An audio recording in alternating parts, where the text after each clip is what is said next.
When we see something scary, adrenaline pumps into our bloodstream, our heart pounds, our breathing becomes more rapid and shallow. Our muscles tense up and we feel like running away or freezing in place. There's a whole cascade of physiological changes that occur when we are afraid. But have you ever noticed that, despite the fact that these feelings are often very unpleasant, we can't seem to look away? Keep on watching horror movies, roller coasters, haunted houses, anything that makes us scream and shake with fear. So why do we love being scared? Is it just because we're masochists? Well, actually, there's a lot of science behind our love of horror. And even though most of us would never admit to being fans of being frightened, we really enjoy being scared, terrified, and horrified. In 2014, researchers from the University of Wolverhampton and the University of South Wales conducted a study in which they asked participants to rank a series of emotions from most to least pleasant. And even though participants reported that sadness, anger, and fear were unpleasant, when they had to choose between being bored and being scared, they opted for the latter. It turns out that we prefer being scared than being bored. This is backed by a lot of science. Let's start with the hormone dopamine. Dopamine is a neurotransmitter, a chemical messenger in the brain. It plays a role in reward, motivation, and pleasure. It's what your brain releases when you eat your favorite food, or complete a task, or spend time with someone you love. That rush of dopamine is what makes these activities rewarding and pleasurable. Now, when you're scared, your brain also releases dopamine.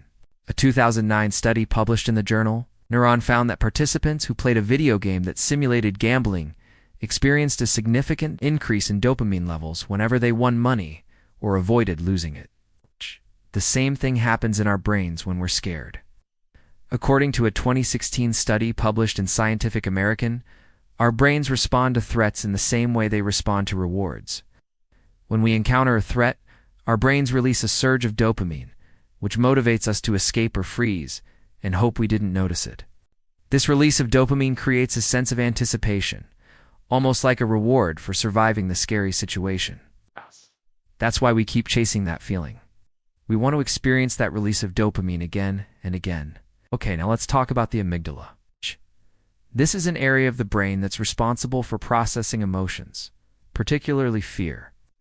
The amygdala activates whenever it sees something threatening or dangerous. According to a 2021 study published in the journal Emotion, the amygdala doesn't need to process a threat consciously before responding to it.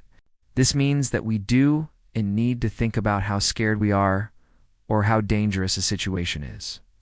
Our amygdala will activate and release hormones like adrenaline, which will make our heart race and our breathing more rapid, even if we don't consciously perceive the threat. This response is an evolutionary adaptation that helps us survive. It's known as the fight or flight response, and it kicks in whenever our amygdala perceives a threat, whether real or imagined. When we are confronted with a perceived threat, our bodies become primed to fight the threat or run away from it. This is a survival mechanism that has helped humans and other animals stay safe from predators. But it also means that we get physically and emotionally aroused when we're scared, which can be very pleasurable. Another part of the brain that gets activated when we're scared is the prefrontal cortex. This is the part of the brain that's responsible for decision-making, rational thinking, and social behavior. According to a 2018 study published in the journal Philosophical Transactions of the Royal Society B, the prefrontal cortex plays a role in our ability to regulate our emotions. When we're scared, the prefrontal cortex helps us to control our amygdala and keep our fear response in check. Basically, it prevents us from going into fight or flight mode. However, according to a 2013 study published in the journal Frontiers in Psychology, the prefrontal cortex can also help us to seek out scary things. In other words, it can motivate us to put ourselves in situations where we might be scared. So why do we love being scared? Well, it's because the release of dopamine, the activation of the amygdala, and the involvement of the prefrontal cortex create a very pleasurable experience for us. When we're scared, our bodies get flooded with all these chemicals and hormones that make us feel alive and alert. And it's hardwired into our brains to seek out these experiences. Our brains want us to repeat them over and over again. According to a 2017 study published in the journal Emotion Review, we seek out scary things to intentionally induce fear responses in our bodies. And this is because we find the intensity of these responses to be very pleasurable. When we're scared, our brains release all sorts of chemicals and hormones that make us feel more alert and awake than usual. And many people find this feeling to be very enjoyable. But that's not the only reason why we love being scared. Another reason is that scary situations give us a sense of control. In our lives, we have very little control over many things. We can't control the weather, the economy, or the actions of other people. But when we're scared, we have control over the situation. We get to decide whether to run away or stay and fight. And that sense of control is very satisfying. According to a 2015 study published in the journal Emotion, we seek out scary things because they give us a sense of mastery. When we're able to successfully navigate a scary situation, we feel like we're in control of our lives, and that's a very powerful feeling. But finally, we love being scared because it gives us a chance to experience something new. Our brains are wired to seek out novel experiences. We love trying new foods, meeting new people, and exploring new places. And scary situations are novel. When we're scared, we're experiencing something that's outside of our comfort zone. And our brains love that, according to a 2016 study published in the journal Frontiers in Psychology. We seek out scary things because they provide us with new information about the world around us. When we're scared, we learn more about our environment, and that makes us feel more confident and capable. Of course, it's important to note that everyone loves being scared to a different degree. Some people are thrill seekers, and they live for the adrenaline rush that comes with doing scary things. Other people are more risk-averse, and they prefer to stay away from scary situations. However, even the most risk-averse people will seek out scary things from time to time. For example, we might watch a scary movie or ride a roller coaster, even if we know that we're scared of those things. That's because we know that the scary experience will be followed by a release of dopamine, the activation of our amygdala, and the involvement of our prefrontal cortex. All of these things will create a very pleasurable experience for us, and our brains love that. According to a 2015 study published in the journal Frontiers in Psychology, we have a biological need to experience a wide range of emotions, including fear. When we suppress our emotions, we actually do more harm than good. According to a 2014 study published in the journal Emotion, people who try to suppress their negative emotions like fear and sadness are more likely to experience physical health problems like headaches and stomach aches.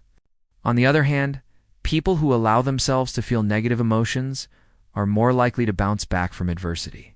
They're also more likely to have good mental health. So next time you feel scared, don't try to suppress it. Embrace it and enjoy the ride. Now, speaking of enjoying the ride, you're going to love the next video. Okay, so here's why sitting alone is actually good for you. It turns out that solitude has some surprising benefits. First, it gives you a chance to get to know yourself better.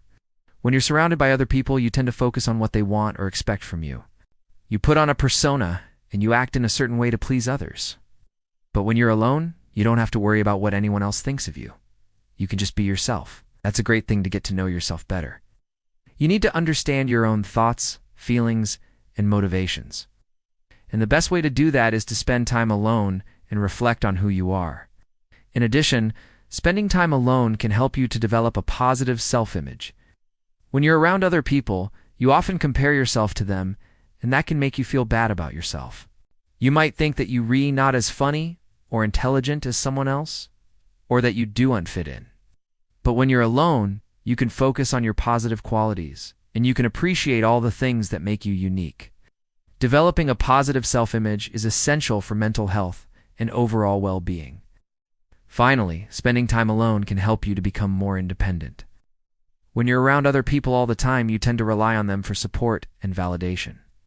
But when you're alone, you have to rely on yourself. That's a great thing because independence is an essential part of adulthood.